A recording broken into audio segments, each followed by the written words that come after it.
จังว่านาเอ้ยนาน้อยนาใหญ่นาเป็ดนาไก่สัมผัสแน่นมีคนนาน้อยหมุนแม่นาดิ้งนาคางนาใหญ่ปังสร้างแม่นาสร้างสวยบาดนางัวนาควายสังกะเหย้าขาศอกนาแหลมจอกหลอกนากระหอกดูหนูนาแนมเห็นแต่หูนั่นเป็นหมูแม่ดังบาดนาสาวหมอลำปีนี่คือจังต่างนาแม่อ่างบางเสยนาบ่เคยเอาขิ้นท่านาบ่เคยเอาขิ้นท่าคือนามาแท่นอหมู่บุญสู้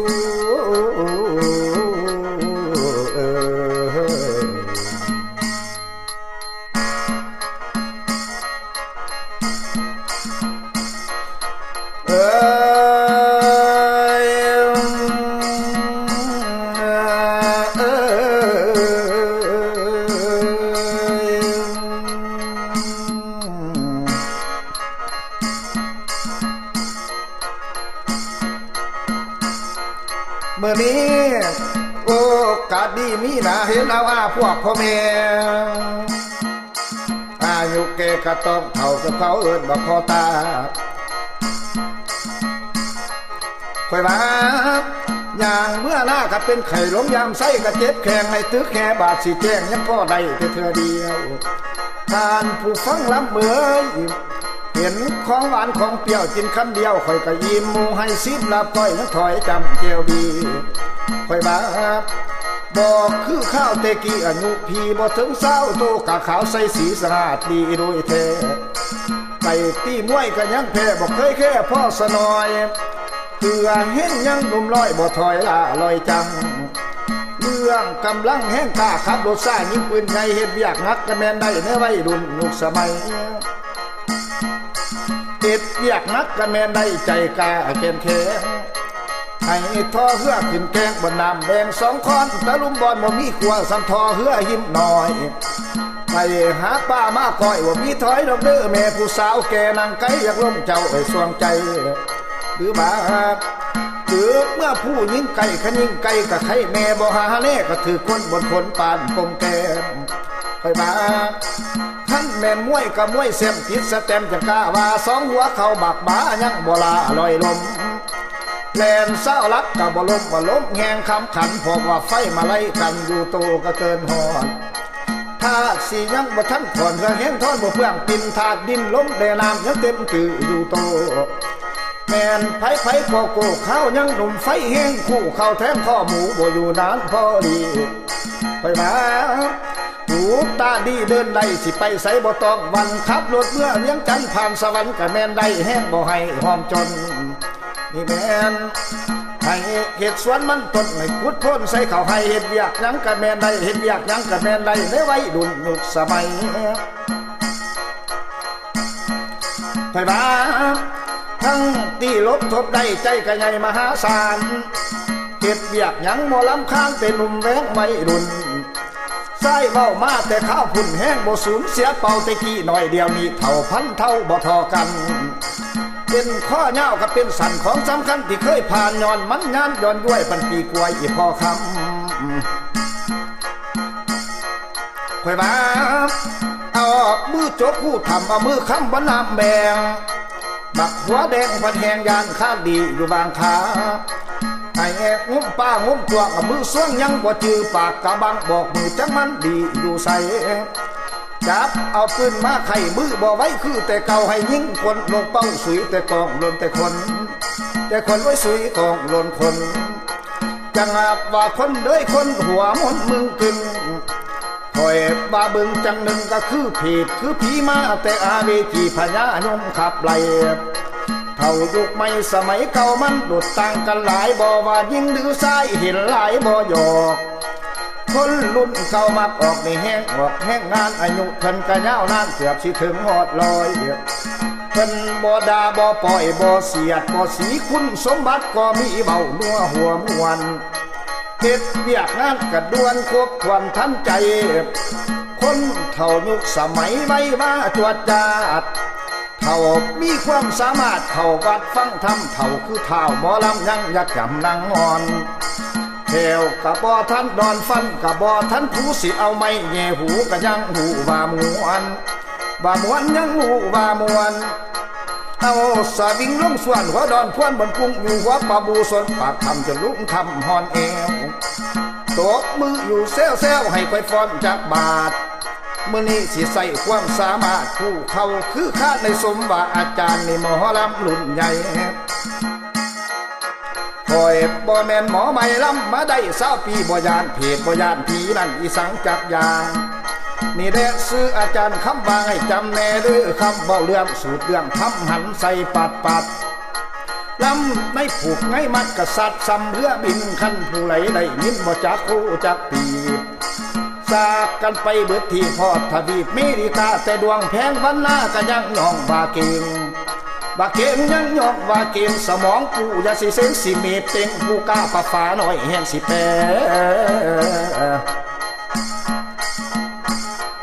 ไปว่าเส้นให้พี่น้องมองแล้วสิฟอนแผลถุยทางฟอนกะนั่งล้ำสีท่านดอนไทยดอนดีบานฟอนหนักก็ฟอนจังสีฟอนงมหอยงมกี่บนน้ำวันเบิ้ลคุมบนปากทำนกกระซุบบนขุมน้ำออกบ่อไปว่ามันอยู่บนไหนนอบักพ่อบ่อน้ำหาเดือดมันอยู่หัวหน้ากะสิหาให้พ่อทั้งลุงเจยแห่งพ่ออยู่มอสัทธาสงสัยอยู่บางขาหมอลำตัวแม่ให้ไข่ซองเบิ่งแน่บนหูแง่นอนเบ้นเจ้ามันเอาเตเอ็นนี่ถอยออกถอยเข่าถอยเข่าแล้วกระยัดเข่าเอิญว่าเล่าของดีไปเด็กสิข่อยมีสนุกแต่สีทังข่อยมา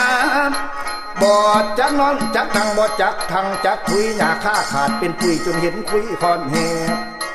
สาวหมอลำล้างเอ๋ยให้ข่อยซองเบิ่งแน่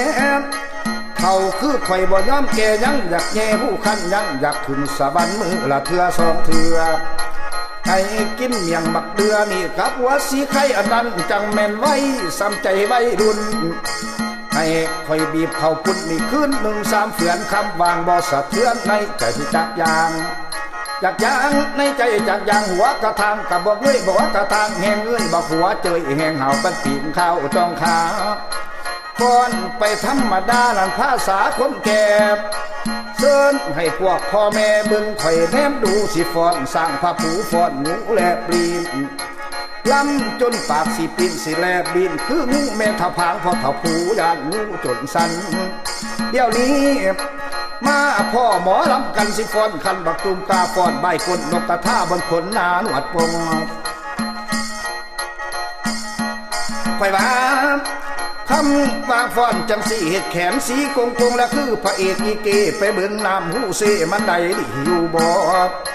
ฟอนจังสีแบบตอนนี้ตอดคนหมอลำหมอแขนผู้มาลำตอดทำจนไข่ตอดสามหมอลำใหญ่หน้าไข่ตาผู้ของสวดโนแง่ผู้กลัวเก่าเดี๋ยวนี้สายสิฟอนออกเราเข้าป่าเมื่อผู้ขันพ่อมีพ่อหมูพ่อฟ้านพ่อไก่ปืนอากาศกะสิไข่ขันยิงใส่ว่ามีขันถือคนกะแหงดีมีเมยตวงมังเที่ยวสิสิ่งทางนางให้ผู้ฟังแนมดูไฟฟอนสั่งพระผู้ลาลงเบิ่งก่อนลาลงเบิ่งก่อนสิร้อนก่อนพอลีหมอลำจีใจเบิ่งหมอลำจีใจเบิ่งสีหน้านวลมวนใบก่อนเสิร์นางจร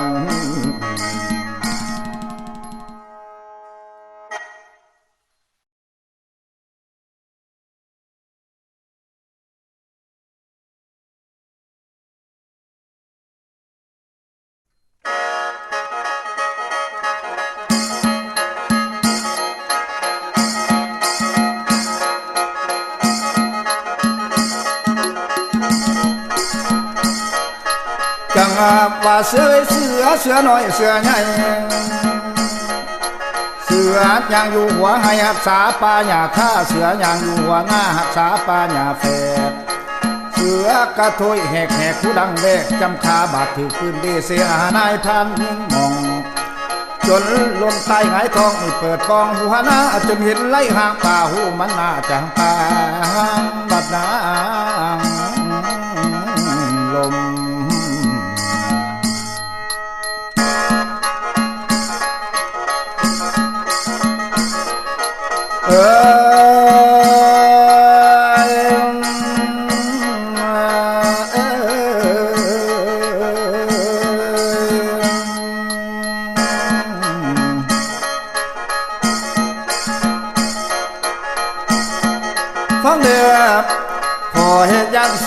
มสิโดนโค้มขันหอกตื่นเขาตอกงามคนอย่าตาสนสักตายเสือแม่ไล่สิล้วนห้องเสียงห้องสาวยางไม้พันพบอยู่ห่างสิยิ่งทางใส่ขมอจานหล่นตายหงายทองสิย้อนกองคนตีท่อลานี้หน้าน้อยบักขี้ห้อยขี้ปีสิดำปีกว่ากายางเขาดงบ่ถือผ้าเล่นข้าคบขนองเหลื่อมเราหลอดทองทางทองที่ไทยปูสวดขึ้นเป็นปุ่มปุ่มคือตุ้มต่อนกเขาขันขนคิวสั้นเป็นก็เล่าบัดจีเผาพางหายไปบ้าคุยหวาดล้ำคบใบบ่ยอมตายกลางหูอ่างบามีกระทู้ก่อนสิสู่แข่งขันพบแถวใส่ยันยันสักสันปันหมูเผาเหม็นเป็นเล่าบาล้มผาดผ่านมาเอาทางอายแกงสมงูเหลือมลายตัวอ้ายบ่อเอียงสีเทียนบ่ใส่ไฟไตบ่หุงแสงเราสะเพาะแจงล้ำแขนอยู่กับผ้าไม้กว่าไฟล้ำปูนสิจูดโน้นหน้าเหือเจ้ามันมีแต่แพ้เสือเห็นเสือประตูแลนขี้เดียดเล่นผัจีย่างแกงกระทางคู่คืนโอ้แม่นไอ้บ่พูดจะเคยตูนแต่งูปลาบาดเห็นหัวงูสาแลนขัวเอามาต้มใส่ข้าลมหลายล้าน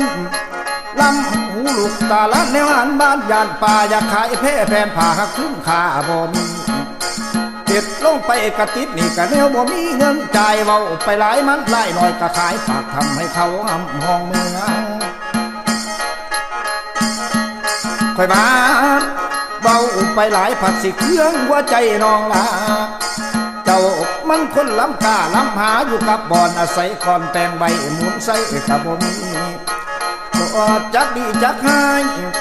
บ่มีเดียมมีไล่เป็นตาอายพวกงูล้ำหาแบบกระทุโดนเน้นงูซ้ำหอยบ่กินถอยหินสนคนกันเพิ่นสัวกินแล้วยิงเตะท้องไปกองคนลมล้ำบ่สมเงินจ้างเอาค้างไปเฮ็ดคือเอาคือไปเฮ็ดดังทั้งความคอยสะแคงนี่แม่นเบ้าสะพอแจ้งการบาลิงเจอก่อนประจรพรเจอสากปันผ้าพ่อไก่น้อยลำลายย่อยยาวไหลปาดมาลำหับใส่คุยใหญ่ว่าเป็นเสือตัวใหญ่เนื้อเงาล้างขนาดฟ้าในพานงอคอยว่าเสือผีบ้านน้มยามไตขนองอาศัยแต่เสืออ่องเพราะลุงจองถึงคนดำปั้นมอหนึ่งหูดังพึงดมหมูแสนเสือกเส้นแนมดูกระดอกเขียวถึงคอค่อยมาโตกมั่งหม้อหันเห่าสะบองเล่าเลี้ยวเลียนเป็นต่อแต้มกระโดดเต้นขันทนทองไปขโมงลำขี่พวกขันขึ้นยืนยันบ่อยู่ย้อนซบปากคอนปล่อยดินน้ำลายปีนปากปูมคนมานางเป็นกุมนางเป็นกุมเก่าหัวนางนี่ไล่เบิดตัวอย่างบ่ตัวตาตนไทยสีขันแขนมุมลำเป็นคมกว่าเสียบยางแต่นางหยับหน่อบ่พ่อมุมดีบ่พ่อมุมดีกันสีหน้านวลสีมวนใบก่อนผู้ฟัง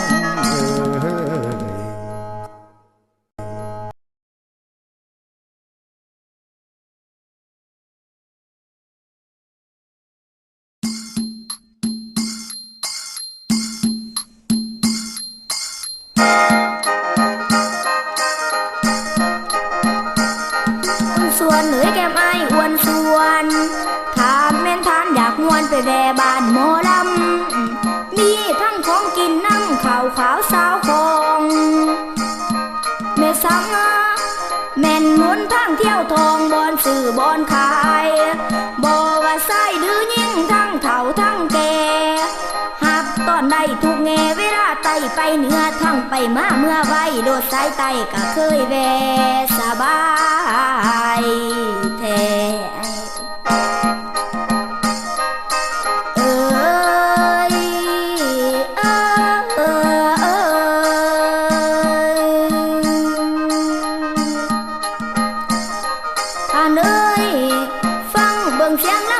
คงดีใจไว้ทุกทานะขอสื่อสารอันให้ไปไต่แววยาม